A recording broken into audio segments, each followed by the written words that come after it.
Ang hirap isipin na anak ko nawala. Hindi ko kaya. Kaya minsan nililibang ko na lang yung sarili ko sa mga ibang anak ko.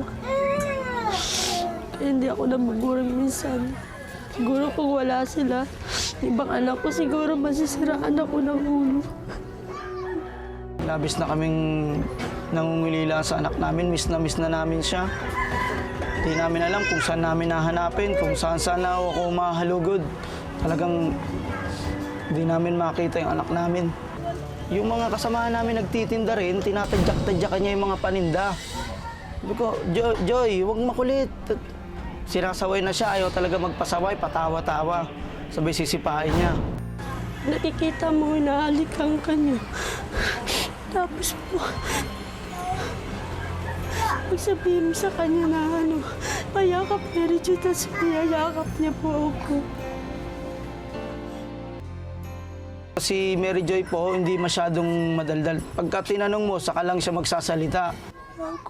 Ako lumaki kasi ako na walang magulang. Ipinamigay ako sa mga pinsan ko. Kaya ayaw ko rin sana maranasan sa anak ko. Kaya napakasakit na mawala ng magulang. Nawawalan na ako ng pag-asa na di ko makita. Kasi mga sinasabi na hindi ko akala na ganun eh. Hindi bale na raw ang mahirap, basta't masaya at kumpleto ang pamilya. Pero papaano kung mahirap ka na nga sa daga? Sa tahanay nawawala pa ang anak na nagbibigay ng pag-asa at sigla.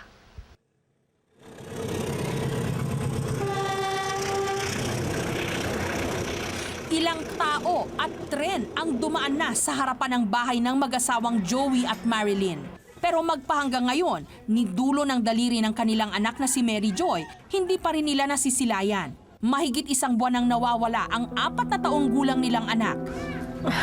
Ang hirap isipin na anak ko nawala. Hindi ko kaya. Kaya minsan nililibang ko na lang yung sarili ko sa mga ibang anak ko. Kaya hindi ako nabubulong minsan. Siguro kung wala sila, ibang anak ko siguro masisiraan ako ng ulo. Labis na kaming nangungulila sa anak namin. Miss na namin siya. Hindi namin alam kung saan namin nahanapin, kung saan ako mahalugod. Talagang hindi namin makita yung anak namin. Kwento ni Joey, nagtitinda raw siya noon sa palengke nung inihabilin sa kanya ng asawang si Marilyn, ang kanilang anak na si Mary Joy. Sa hindi malamang dahilan, makulit at malikot daw ang bata nung mga sandaling yon. Yung mga kasamahan namin nagtitinda rin, tinatadyak-tadyakan niya yung mga paninda. Sabi ko, Joy, huwag makulit. Sinasaway na siya, ayaw talaga magpasaway, patawa-tawa. Sabay sisipain niya. Nung naging kalmado na si Mary Joy, naglaro na lamang daw ito sa kanilang pwesto. Pero sandali lamang nalingat si Joey para na raw bula na naglaho ang kanilang anak. Uy, anak ko! Saan kaya yun? Sa 4 na magkakapatid, si Mary Joy ang pinakamalambing daw sa kanilang mag-asawa. Nakikita mo, hinahalikan ka niya. Tapos po, pagsabihin mo sa kanya na mayakap niya rin siya, tapos niyayakap niya po ako. Hindi raw pihikan sa pagkain si Mary Joy, kaya't wala silang problema. Ang tangi lang nilang pangamba, baka mahirapan itong sabihin ang mga impormasyon na susi para maihatid siya pauwi. Si Mary Joy po, hindi masyadong madaldal. Pagka tinanong mo, saka lang siya magsasalita. Pakiramdam ni Marilyn, hindi siya magising-gising mula sa isang masamang panaginip. Hindi niya akalaing sasapitin din ng kanyang anak ang mapait niyang nakaraan. Ako lumaki kasi ako na walang magulang. Ipinamigay ako sa mga pinsan ko. Kaya ayaw ko rin sana maranasan sa anak ko. Kaya napakasakit na mawala ng magulang. Pero hindi lang daw silang mag-asawa ang apektado ng pangyayari. Kapansin-pansin na rin daw ang pagkabalisa ng mga naiwang kapatid ni Mary Joy. Yung anak ko nananaginip, tinatawag yung pangalan niya, Mary Joy. Tapos minsan hindi na nga nakakapasok sa eskwelahan yung mga anak ko eh. Kasi naisip nila yung kapatid nila. Kaya naman kahit abutin pa ng madaling araw, wala silang tigil sa paghahagilap sa kanya. Nakuha na nga rin nilang magpaskil ng mga larawan ni Mary Joy sa lahat ng mga mapuntahan nilang barangay. Ito ang mga impormasyong nakuha namin base sa pakikipanayam kay Marilyn, ina ni Mary Joy. Ang huli niyang suot ay puting t-shirt, gray na shorts at asul na tsinelas. Bilugan ang mukha nito at gupit lalaki. Huli raw itong nakitang naglalaro sa may Bikutan Market. Hinihinalang napadpad raw ito sa riles ng tren sa PNR site, ayon naman sa huling nakakita sa bata. Ilang araw ang lumipas, binalikan namin ang mag-asawa. Sinamahan namin silang suyurin ang mga lugar kung saan posibleng makita si Mary Joy. Ayon kay Marilyn, ibubuwis niya kahit sarili niyang buhay. Matagpuan lang ang kanyang anak. Naglakad ako para mahanap yung anak ko.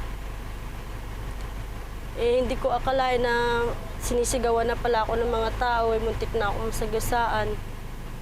Nawawala ako sa sarili ko, naiisip yung anak ko. Una naming sinadyang barangay kung saan unang ipinablatter ng mag-asawang pagkawala ni Mary Joy. Nakikibalita po sana kami kung ano na pong nangyari, kung may nagkiklaim po na bata po rito. Tuloy-tuloy pa rin ang ating pagpa-follow up tungkol sa anak mo. At siguro naman alam niyo mag-asawa na gumagawa tayo ng mga paraan. Pero kung may pakpak man ang balita, tila naputol yon dahil magpahanggang ngayon, wala pa rin daw silang impormasyon tungkol kay Mary Joy. Huwag kayong mawawala ng pag-asa. At kami naman dito sa barangay ay nagpapalo pa rin ng kaso at naiintindihan ko ang kalagayan ng isang magulang na mawala ng anak. Sumunod naming binalikan ang mga taong di manoy na mataan pa si Mary Joy bago ito tuluyang naglaho. Kita ko yung bata, kaso hindi ko nakuha yung bata. Gawa ng may hawak din akong apo ko.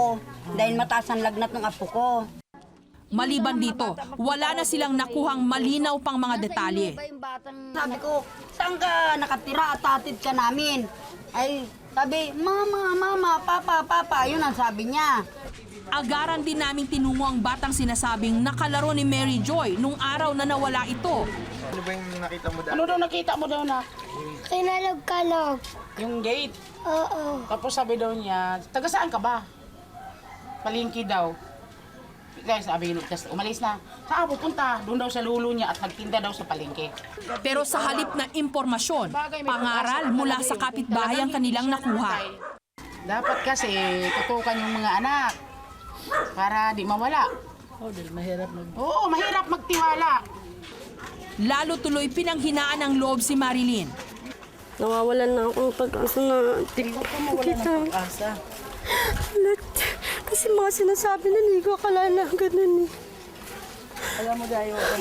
Pinuntahan din namin ang sinasabing huling nakakita kay Mary Joy nung araw na yon, si Lani. Matapos kasing i-anunsyo ng barangay ang pagkawala ng bata, agad itong nagbigay ng pahayag. Nakita niya raw kasi noon si Mary Joy na umiiyak sa may bangketa. Wala naman akong karapatan na dalhin ko siya sa barangay. Hindi kasi nakita yung Hindi ko umiiyak naman alam kasi. kung nawawala siya o hindi. Nakita ko po Ang siya simpleng umiiyak. pagtatanong, humantong sa mainit na diskusyon. Alam ko, pagdating sa barangay, parang ako yung sinisisi. Bakit ako sisisihin nyo sa pagkawala ng bata? Responsibilidad ng magulang yun. Ganong oras. Bata, responsibilidad ng magulang yun. Huwag nyo sa akin sisisi yun. Hindi ko naman sinisisi sa inyo puti. Tinatanong ko lang naman po. Pero si Lani, kung anong talim ng kanyang mga salita, siya naman palang lambot ng kanyang puso. Dati na rin pala siyang nawala ng anak, kaya't hindi na bago sa kanya ang pinagdaraanan ng mag-asawa. Huwag kang mawawala ng pag-asa. Makikita mo yun eh. Bali, papakita rin sa ni Lord kung nasaan yung anak mo. Huwag kang mawawala ng pag-asa. Maraming taong tutulong sa'yo. Tapos, dadalhin yun sa'yo. Maghintay ka lang. Basta magdadasal ka. Yun lang naman ang katulong mo eh, ang Panginoon. Dahil sa kagustuhang maipaalam sa nakararami ang sinapit ng anak, dumulog ang mag-asawa sa National Capital Region Police Office sa Camp Bagong Diwa. Tuliro pa rin si Marilyn nung mga sandaling yon.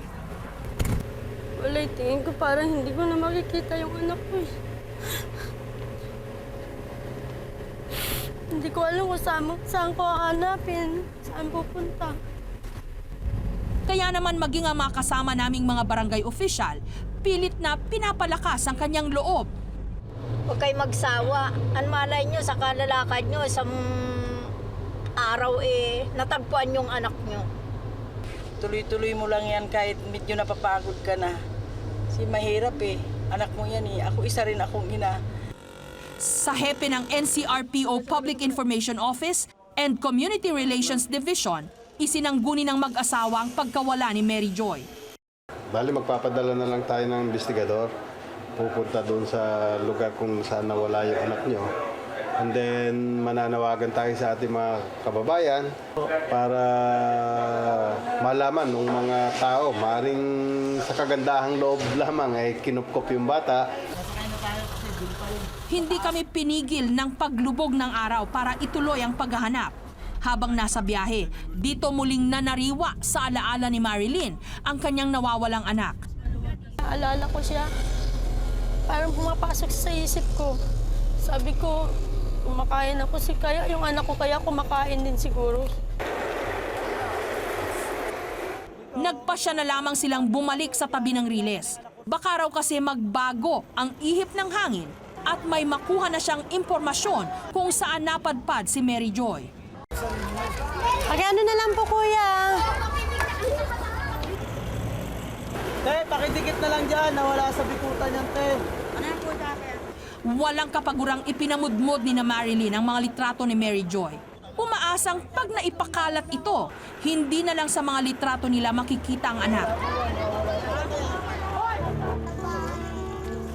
Lumipas na't lahat ang magdamag, pero sina Joey at Marilyn hanggang sa mga alaala pa rin nakakasama ang anak. May katapusan pa kaya ang kanilang pagdurusa?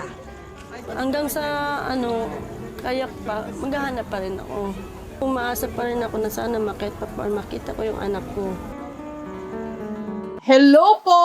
Kamusta ho kayo? Alam niyo ho, bago po kami nagtampok ng mga reunion stories sa KMJS, nauna na po dyan yung aming programang Sana'y Muling Makapiling at Reunions sa ganyang mga kwento. At ngayon, ang good news po, mapapanood nyo na ang full episodes ng mga ito. Mag-subscribe lamang po sa GMA Public Affairs YouTube channel at ganun din po sa GMA Public Affairs Facebook account. Kita-kita po tayo at mabuhay po ang mga pamilyang